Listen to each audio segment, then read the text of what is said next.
Kung ikaw ay may alam, may pakialam, at may kinalaman, hindi ka EDSA Puwera. Kabahagi ka ng EDSA Puwersa. Dahil sa puwersa ng EDSA, ang sambayanang Pilipino ay nagkaisa. Dahil sa puwersa ng EDSA, ang Pilipino ay nabigyan ng pag-asa. Dahil sa puwersa ng EDSA, naibalik sa Pilipino ang kalayaan at demokrasya. Sa Ligang Patas nga ba ang hanap nila?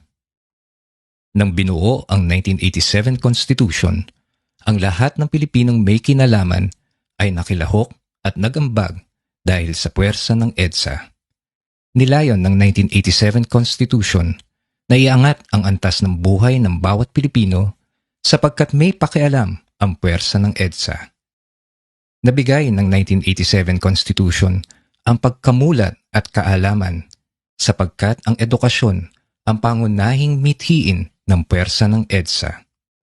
Dahil sa mahina at bagsak na ekonomiya, monopolyo at pang-aabuso, nabuo ang puwersa ng EDSA.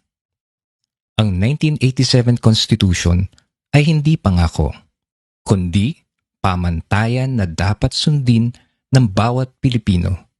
Ito ay patas para sa Pilipino, gawa ng Pilipino. Hindi sistema ang problema, kundi ang iilan na pinagkatiwalaan na pangalagaan ang sistema.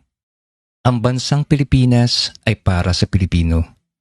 Dahil sa puwersa ng EDSA, may boses at kalayaan ka. Huwag kang pabudol, huwag kang palinlang. Ito na ang Saligang Patas. Puwersa ng EDSA, EDSA Puwersa. Magpapaloko ka ba?